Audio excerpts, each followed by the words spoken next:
When forming a missionary team, how do you address the concern of including individuals, especially youth, who may not be truly regenerated but are involved in witnessing and evangelizing?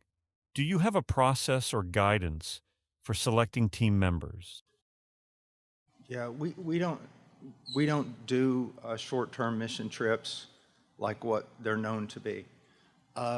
So let me give you an example. So I'm in the airport in Lima, and I see all these kids running around really out of order, teenagers, college students. And then I see they all have the same shirt on, and there's 40 of them, and they've done a mission trip in Peru. None of them speak the language. None of them have read through their Bible, probably, from Genesis to Revelation. None of them have ever read a systematic theology. None of them are trained in any of the matters of evangelism or anything else. They've taken a youth mission trip. Now, for them to get there, I estimated just the flights would be somewhere around $80,000, which could put 10 indigenous pastors on the field preaching 24 hours a day. And so there is no biblical grounds for mission youth trips. No biblical grounds at all. Now, if you have a young person who the elders see this person is serious, they're reading their Bible, they're interested in missions, yes, something could be done, an exploratory trip for someone like that. But there's no grounds for all this nonsense. None of it. I was out at Grace years ago, and they called me into a conference because there was a mission group that was having some trouble. It was not associated with Grace. It was a mission trip that asked for a mission group that asked for their advice.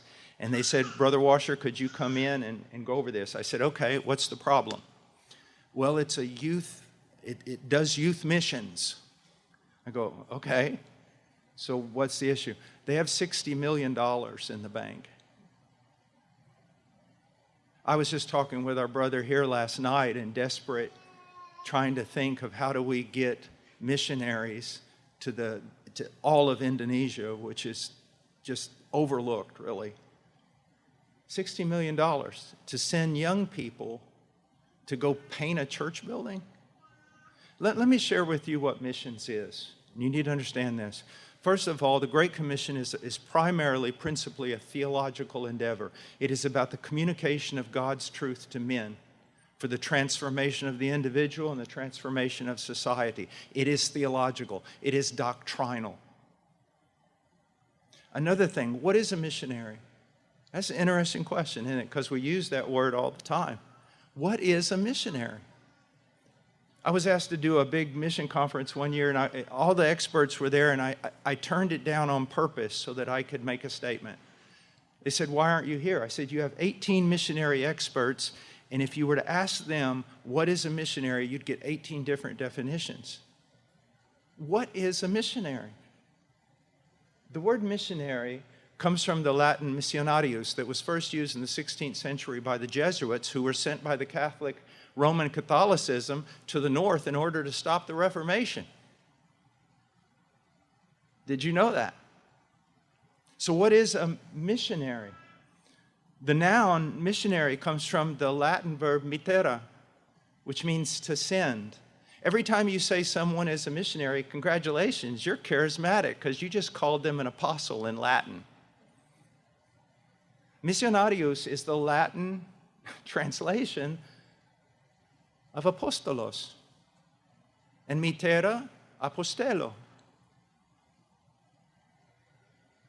So what is a missionary? You say, well, Brother Paul, are there apostles? No and yes. You say, well, what do you mean no and yes? You're scaring me now. All right, in the New Testament, we have two kinds of apostles. Two kinds. We have the apostles of Christ, a very limited group of men, and they were extraordinary in this. They were sent out personally by the resurrected Christ. Okay?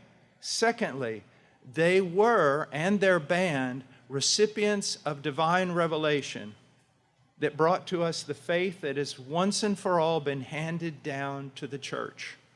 Those are the apostles of Christ. But there's two places in the book of Philippians, chapter 2, and also 2 Corinthians 8, where it refers to, in the New American Standard, the messengers of the churches. But that's not what it says. It says the apostles of the churches. The apostles, the sent ones of the churches. Now, you need some historical background on this because, I hear people say, well, an apostle in the Greco-Roman world was someone sent out with authority. Do you really think that Jesus is going to take a term from the Roman Greco world to set up the foundation of his church? No. What you need to understand is the Sanhedrin had apostles. Shaliach, the sent one. And in the Talmud, the rabbis would say this: he who has spoken to Shaliach has spoken to the one who sent him. Does that language sound familiar? Jesus basically said that about himself. He who's heard me has heard the Father. Paul said that about the apostles of Christ. He who's heard us has heard Christ. Okay? Now, so when we have the term apostle, when he was speaking, it was shaliach, and you need to know this, the Sanhedrin, as well as the largest synagogues, had shaliach. They had apostles, and they sent them out to carry word from that authority to the smaller synagogues. So now when we understand this, then what is an apostle of the church? Well, let's make a comparison. The apostles of Christ, they were sent out by Christ under his direct authority, and they were recipients of revelation. The apostles of the churches are men who are elder qualified men. And they have been tested and tested and tested. And they are sent out by that church with the authority of that church, and he who has heard that missionary has heard the church that sent him. That is to say, that missionary is carrying the doctrine and ethic and confession of that church and has authority to go out and preach it. That's a missionary in the truest sense of the word. Now, that missionary concept, which I believe is biblical, it's not a model, it's the model. Now, who's to comprise this group of apostles from the churches? Who comprises it? First of all, there are three top men. When you talk about the apostles of the churches, there are three top men. When you go to Ephesians chapter 4, verse 11 through 12, it's the most overlooked passage in the Bible. He says that he has given, we've already dealt with apostles and prophets. So we have evangelists, pastors, and teachers. For what? For the building up of the church. Does he give you any other place in Scripture where it says this is for the building up of the church? No. Evangelists, pastors, and teachers. So wherever in the world that the church is non-existent or the church is weak, it's because the evangelist, pastor, and teacher is not there, or they're there and they're ill-equipped or unqualified. And so when we talk about world missions, what are we supposed to be doing? The churches and the elders of those churches are to be training men. 2 Timothy chapter 2, verse 2. That's not about the multiplication of disciples there, even though we should do that. That's about the training of leaders in the church. The three top men, the spearhead of world missions, are proclaimers. Not kids, not mercy ministries, not healers. They're proclaimers. Evangelists, pastors, and teachers. And all these men must be elder qualified. And within teacher is not only teachers within the church, but men who would be more involved in the academics, teaching Greek, also Bible translators. They all have to do with the proclamation of the word. Now, here's another thing that just rubs me, it makes me fighting mad. when you no longer have the power of God on your life, you're not bearing fruit, then you've got to get on a soapbox, don't you? And do something. You've got to do something to validate your life. If you go out into the mission world, you're going to find missionaries who are worth their weight in gold. But you're also going to see this little esoteric club of missionaries that, we have this kind of esoteric missionary knowledge, and you Bible-thumping pastors of a local church don't have a clue about what missions is about. That is the most damnable lie out there. How do you plant a church in the most remote and exotic place on the planet? The same way you plant a church in New York City. Now, yes, there are language things, there are cultural things, and everything else, but what you need to understand is that we do the Great Commission the same way that a man here in this church, everything that the man who's, if this is a healthy church, and I've heard by everyone it's a good church, a healthy church, everything that the pastors are doing here is the same thing you do to fulfill the Great Commission in the most exotic, remote place on earth.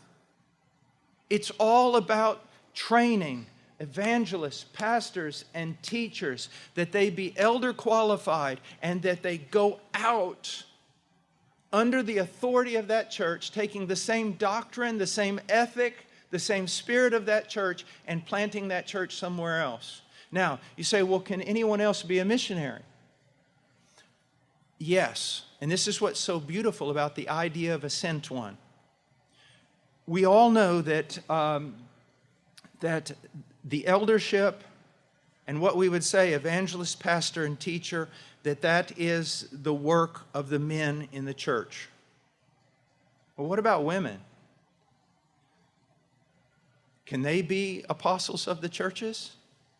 Can they be sent ones? Yes. But how? And this is what would instill dignity in women who feel the call to go overseas.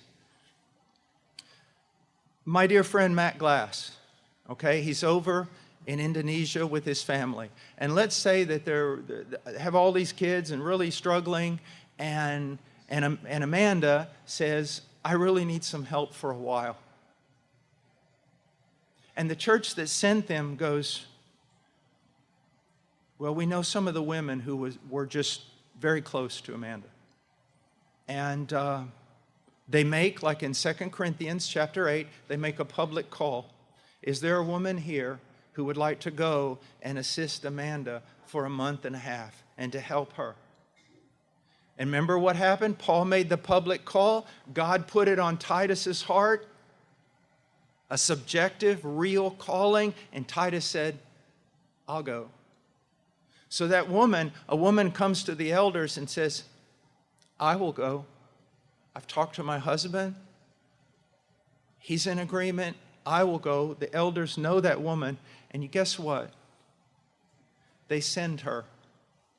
Not with the authority to act as an evangelist, pastor, and teacher, but with the authority to take care of this specific task. And so it's the same way. So you have, every ministry on the mission field must have its focus in the planting of churches.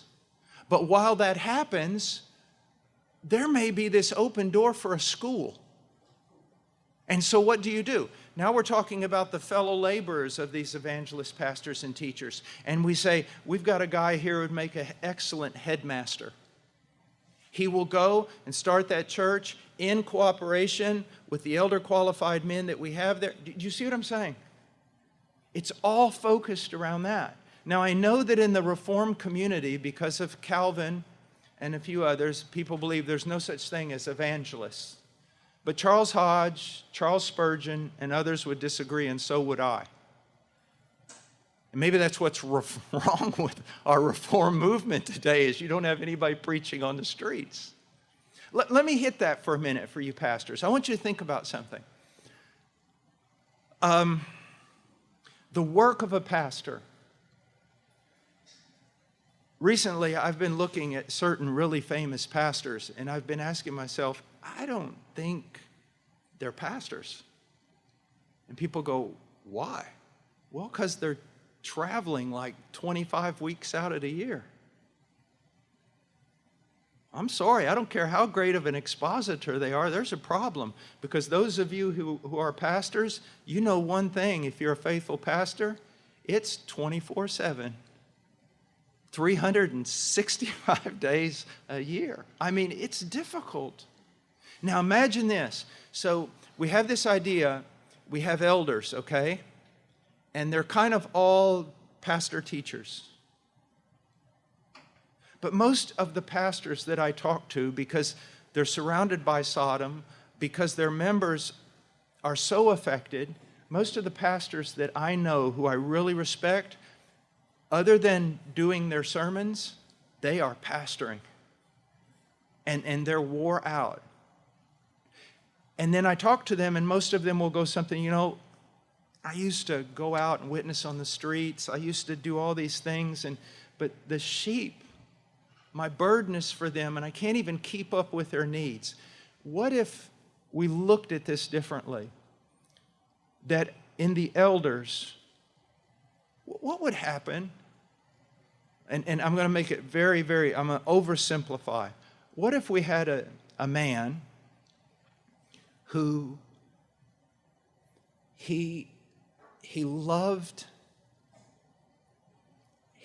to feed his people in the pulpit, and for him, counseling was just expository preaching to one person. And he just ate, slept, thought, dreamt of pastoring. But he knows there's these other things. There's evangelism that ought to be done. What if another elder, instead of thinking of an evangelist as this itinerant that runs all over the place, which there is room for that, what if one of the elders, full-time elder, was the evangelist? Every guest who came into that church, he went after them. I mean, it was his, not he does it and we agree with it. No, it's official. This guy is an evangelist elder qualified man. He is an elder. He does have something of a pastor's heart, but he is an evangelist. It's his gift. Every guest that comes in that church, he goes after them.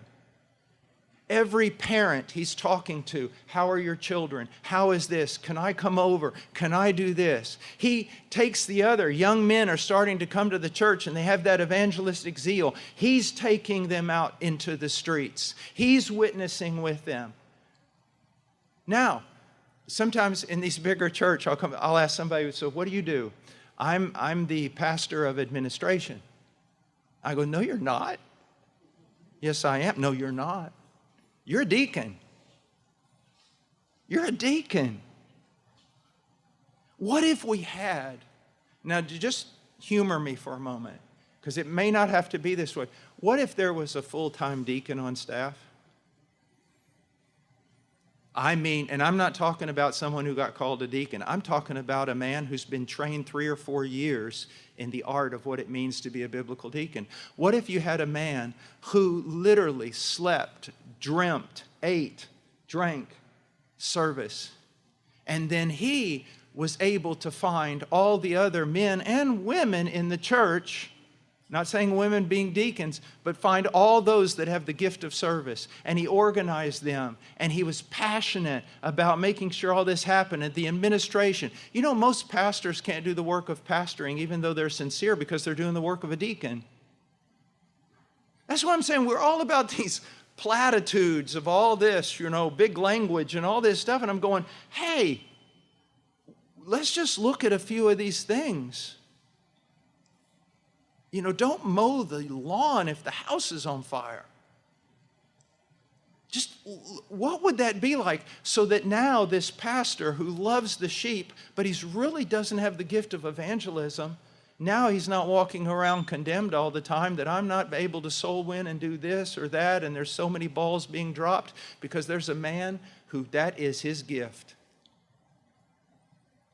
These are some of the things that I wish that we would think about. instead of just keep beating the same drum over and over. And so when we talk about missions, another thing about missions, it is would I let those youth run the church for 2 weeks? Take the pulpit, do everything, do the counseling? I'm certainly not going to send them to the mission field. Why would I send a lesser man to the mission field? If I wouldn't allow him to be an elder in my church, you should not be sending him anywhere.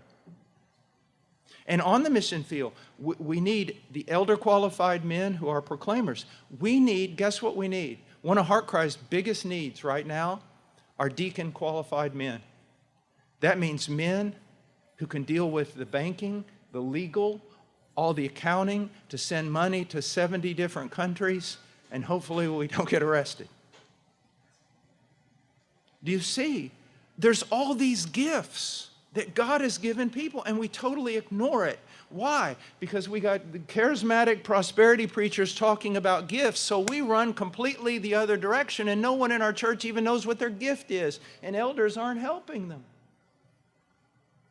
How do you practically do you realize that the evangelist, pastor, and teacher are given for the equipping of the saints? Equipping them how? In their giftings. How much time have you spent helping each member discern their gifting? Because that's a talent, and on the day of judgment, they're going to be held accountable for it.